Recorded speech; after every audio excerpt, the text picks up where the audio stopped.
Jika memang mereka atau saudara-saudara kita yang masih beranggapan bahwa Al-Quran ini jiplakan dari Injil atau Bible atau Alkitab, apakah ada ayat yang sama persis dengan yang akan saya sebutkan sebentar lagi? Tapi sebelum itu, ini sebuah tantangan pribadi ya. Ini cukup saya aja ya.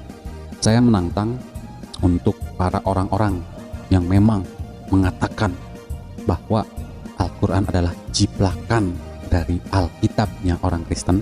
Saya menantang kalian untuk membuat sebuah video ataupun menuliskan ayat yang sama persis, titik, koma, kalimat, kosakata, bahasa, catatan bahasanya, suku katanya yang sama persis dengan yang akan saya sebutkan. Kalau ada, saya pribadi akan kembali menerima Yesus sebagai Tuhan dan Juru Selamat saya, dan saya akan kembali mengimani Alkitab sebagai kitab suci saya. Itu tantangan saya. Kalau bisa membuktikan 7 dari ribuan kalimat yang ada dalam Bible, 7 surah yang ada dalam Al-Quran, silahkan samakan. Kalau ada, pegang kata-kata saya. Oke, saya akan kembali menerima Yesus sebagai Tuhan dan Juru Selamat, dan juga menjadikan Alkitab sebagai kitab suci terakhir saya. Halo teman-teman, berjumpa lagi dengan Brother Phil. Kembali kita akan lanjutkan menanggapi video dari saudara Eric Molaf Channel. Setelah dalam video sebelumnya kita sudah menyanggah pernyataan dari saudara Eric ini bahwa orang Kristen yang menuduh Quran adalah hasil jiplakan dari Alkitab adalah orang Kristen yang tidak pernah baca Alkitab. Karena jika dia membaca Alkitab, dia tentu tahu kisah dalam Alkitab dan kisah dalam Al-Quran sangat jauh berbeda.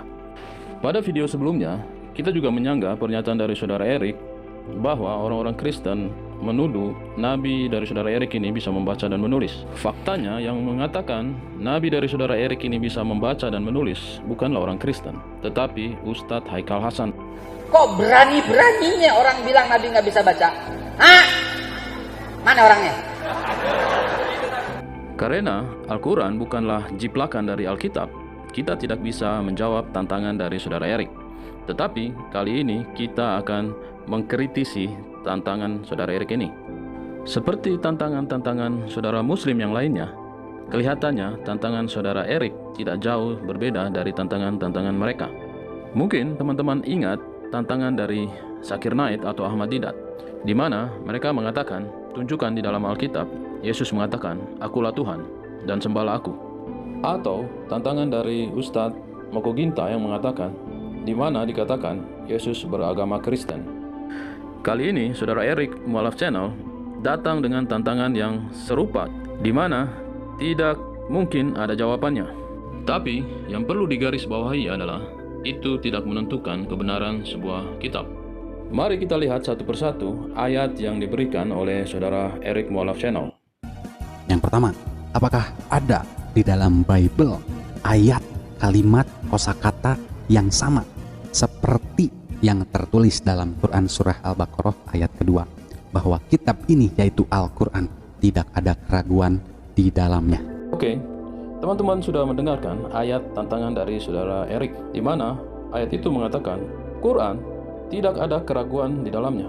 Mungkin nggak di dalam Alkitab ada kalimat Quran tidak ada keraguan di dalamnya? Jadi tantangan ini sangat tidak masuk akal. Yang kedua, dalam Quran Surah Luqman ayat kedua dan 3. Bismillahirrahmanirrahim. Tilka ayatul kitabil hakim hudan wa rahmatan lil muhsinin. Tantangan yang kedua ini sama tidak masuk akalnya. Coba teman-teman lihat bunyi ayatnya. Inilah ayat-ayat Al-Quran yang mengandung hikmat.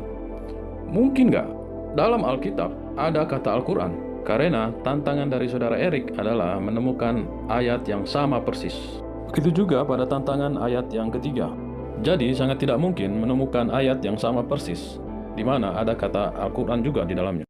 Yang keempat, dalam Quran Surah Ar-Rahman ayat ke-19 dan 20. Yang kelima, dalam Quran Surah Al-Furqan ayat ke-53. Ini baru 5, sedikit kan? Ada yang spesial sahabat beriman dalam Quran Surah Ar-Rahman dan dalam Quran Surah Al-Furqan. Ini sama-sama penjelasannya. Ada laut yang tidak menyatu antara laut yang satu dengan laut yang satu, ada dinding pemisah di antara keduanya, dan air laut itu tidak menyatu. Pernahkah Bible atau Injil menuliskan kejadian ini? Kalaupun ada, tolong tuliskan dalam kolom komentar, ataupun silahkan buat video semenarik mungkin, buktikan ayatnya dalam Injil atau dalam Alkitab, dalam Bible yang sama persis, titik, koma, kosakata, bahasa, tempatnya yang sama dengan yang dituliskan dalam Quran surah Ar-Rahman dan Quran surah Al-Furqan.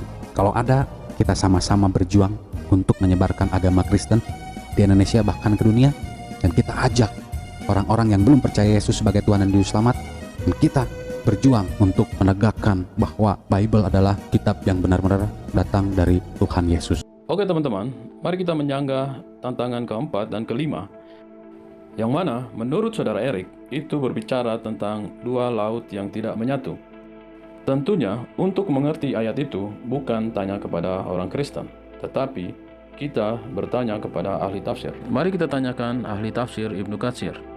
Surah 25 ayat 53. Di sana dikatakan, "Dan dialah yang membiarkan dua laut mengalir dalam kurung berdampingan, yang ini tawar lagi segar dan yang lain asin lagi pahit." Artinya, dialah yang menciptakan kedua air itu, yakni air yang tawar dan yang asin. Air yang tawar terdapat di sungai-sungai, mata air, dan sumur-sumur. Air tawar ini segar lagi mudah diminum. Demikianlah menurut takwil Ibnu Juraij, lalu dipilih oleh Ibnu Jarir. Pengertian ini tidak diragukan lagi kebenarannya, karena sesungguhnya di alam wujud ini tiada suatu laut pun yang airnya berasa tawar, lagi menyegarkan. Dan sesungguhnya Allah menyebutkan hal ini tiada lain untuk mengingatkan kepada hamba-hambanya agar nikmat-nikmatnya yang telah dilimpahkan kepada mereka, agar mereka bersyukur kepadanya. Air yang tawar adalah air yang dikonsumsi oleh manusia. Allah membagi-baginya di antara makhluknya, karena mereka sangat memerlukannya melalui sungai-sungai dan mata air di tiap kawasan di belahan bumi ini, sesuai dengan kebutuhan mereka, baik untuk diri mereka sendiri maupun untuk keperluan tanah mereka.